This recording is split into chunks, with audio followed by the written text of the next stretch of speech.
What is it like to be a unionist in your country? What is it like? How does your company feel about unions? Who gets the profits from the oil in your country? So they compared notes. And then at about 8 minutes in, they start talking about climate. And that's hopefully where we will begin. And I'm still in touch with Charlie. I'll tell you at the end, it's kind of the last step that's just happened 2 weeks ago. All right, we'll watch the film.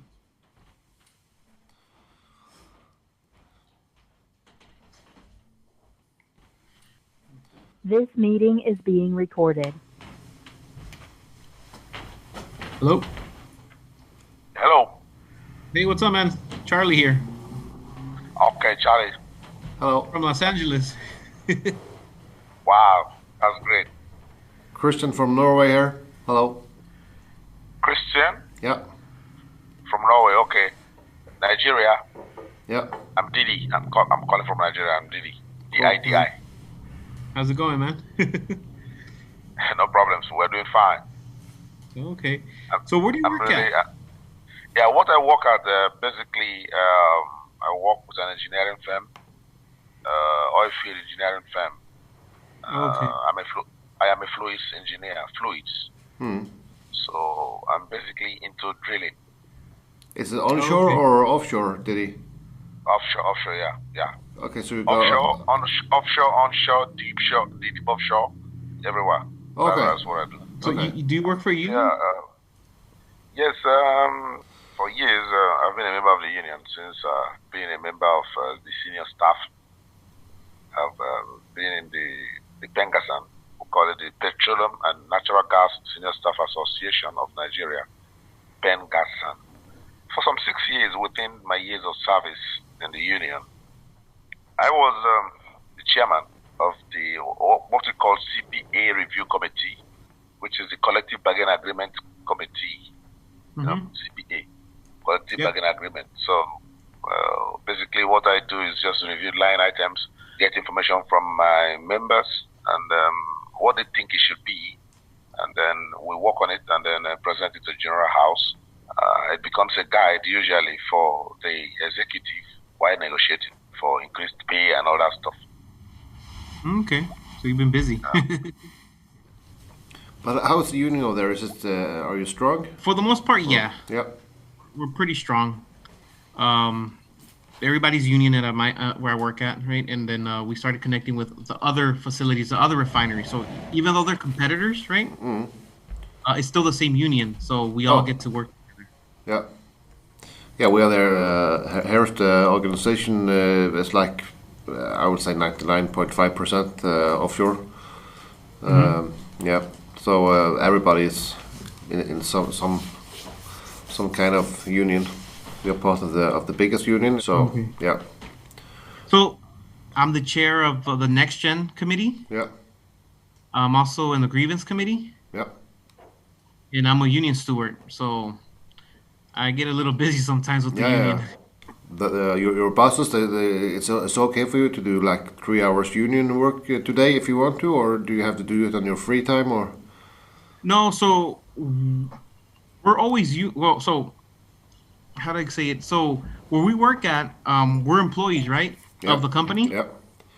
Or we're union members. So at any given moment, an issue can happen, and I automatically transition myself to steward. Yeah. So at that point in there, I'm a steward, and I can hash it out with the company. Yeah. And at that point, we're equal to each other. Mm. And that's a right that we have. So there's no way that a manager can tell me get back to work. It's kind of like, no, we're equal, and we're gonna settle this now. Yeah, that's good. Yeah. So is it like that over there? Yeah, when you have so many members, you have one full-time job. I work full-time, and if I pass like 400 members, I get the second guy working full-time also. I don't really know too much of Norway, but I was learning that obviously the country depends a lot on oil export. Yeah, we do.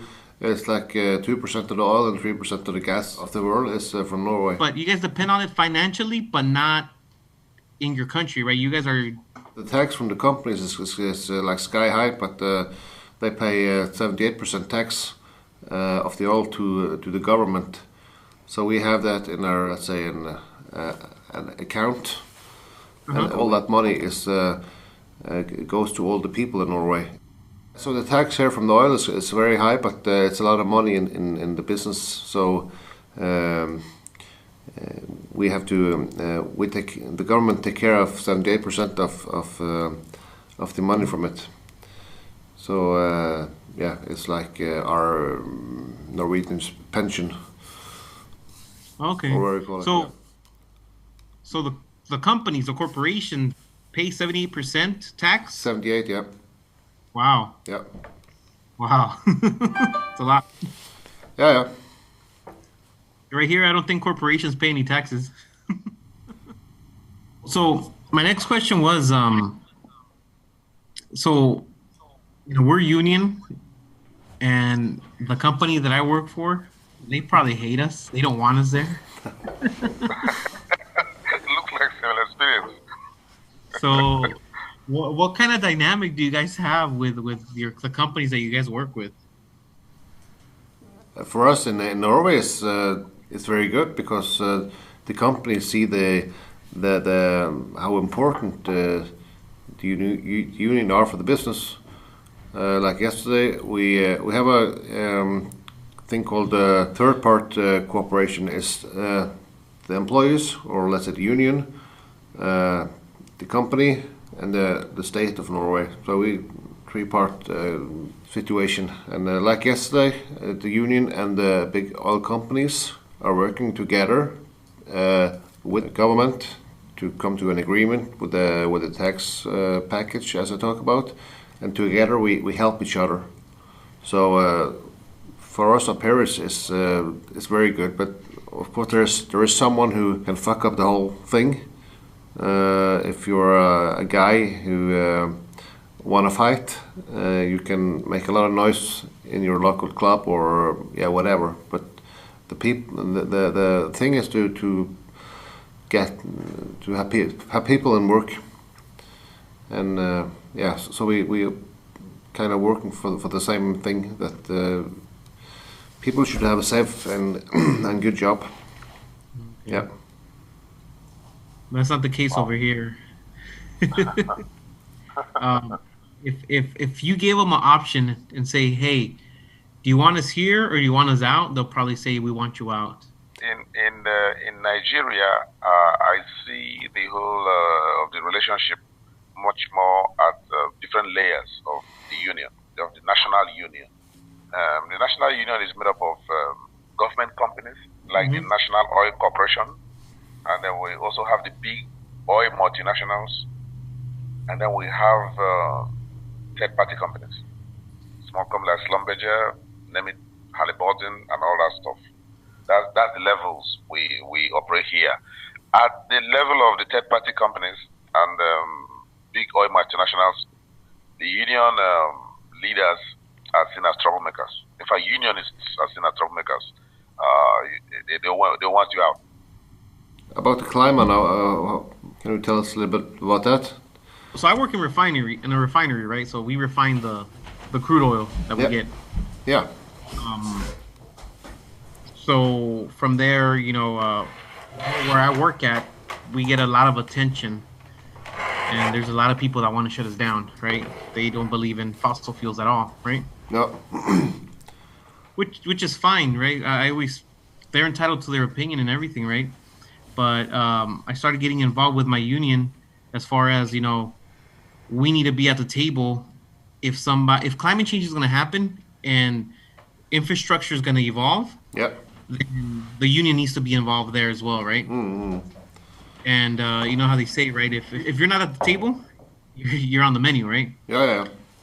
So that's why I decided to step up, along with a couple of my union brothers, to start the conversations with local government, right? Local communities, to talk about, like, hey, we want climate change too. We want a just transition, but we want to make sure that it fits us the right way. have you been to meetings with politicians or other environmental groups that want to shut you guys down? No, No. Okay. but they talk about it a lot in the media, and in my opinion, they could get too much space in there, and we talked about yesterday also that all the oil guys, the oil business, and the gas business, and they don't get too much attention, because if there's a green guy, they have been heard all the time in the media, and they don't see how important this is for us Norwegians, with all the money that we and stuff we develop for this kind of business, and also going from oil and gas over to the more climate neutral way to run it, and we can use a lot of technology for doing windmills, like Equinor, who is the biggest oil company in Norway. They made a lot of windmills out in the ocean, Yeah. and you couldn't do that if they didn't have the money for it to do it. But they're like talking about in the media, okay, when are we going to shut down? We can't shut down fast enough, and so on. But we're like, hey, we have to, we need this stuff, the oil and gas, in the future for many years. We can't just shut it down, but we can start on the change who will come in not 1 year, not 10 years, but I don't know, in many years in the future. It will be a full change, of course. You know, and there's always been like, what I think is like, you can't shut down the fossil fuel industry completely, right? Yeah. You can push them to maybe mitigate, you know what I mean? And do changes within whatever facility, right, to make it better, right? But currently, and I think I saw a couple of articles right now, because there's, Tesla is fighting a new company called Nikola about, they're really pushing the electrical car usage, right? But having electrical cars in the street is not going to be the solution to climate.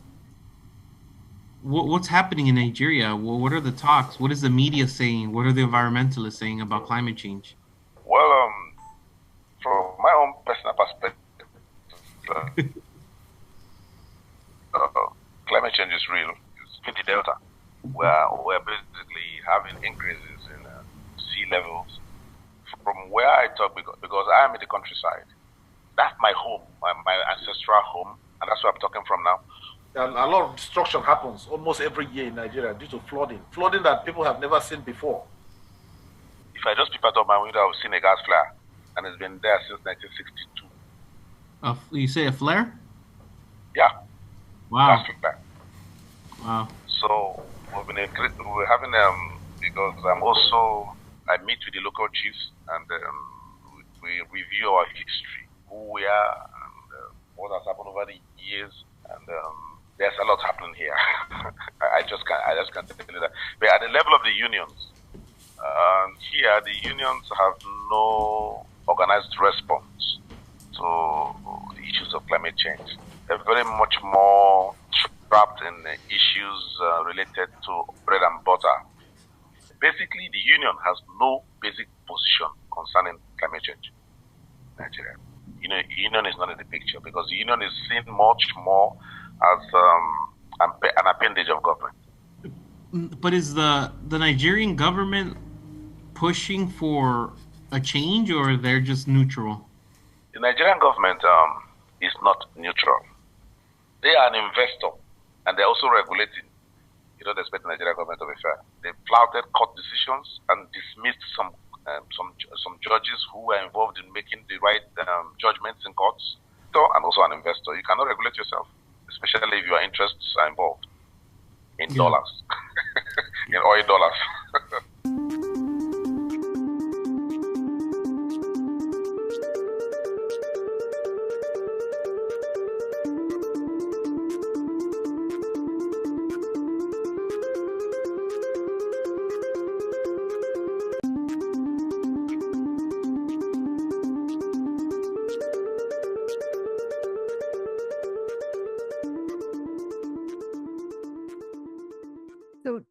this film has been shown in a lot of different universities and some film festivals and some union halls. And it's sparked a lot of discussion, especially among the environmentalists, also in Norway, who watched the film. And we made another series of films too, between what the environmentalists think and what the union thinks. So it's very interesting to try to use video to spark dialogue. So that's one part of using this medium. The other thing is that, here these three workers actually have stayed in touch and have learned from each other about what's going on in their different countries and have become more sensitized. They've been able to speak back to the company when they say, well, we're going, like Charlie's told me, we're going to be like Norway. We're going to be exporting more oil and more gas. And then he said, well, I don't think it's going to be like Norway because we don't have the same social system. So it's interesting when unions connect internationally, when workers connect internationally. But what I wanted to tell you is that Charlie, who works at Phillips 66, they've shut it down. They're shutting it down. It's supposed to shut down next year. Perhaps somebody will buy it. Perhaps they'll change their mind. But they have announced it that they're shutting down. And it's a shock because, everybody thought their jobs were secure. So this is not an idle threat. This is the second refinery on the West Coast within a couple of years to shut down. And it's really happening. So it's very interesting to see how workers take this in. And of course, there is no just transition. There has been no plans, even with all the talks about, we've had in LA and, that there are no plans except, what the company will do to relocate. They have a relocation clause, but it doesn't really, the severance pay is a joke. They'll try to negotiate a better, contract, a better package. So with that, I'll pass this to the next person.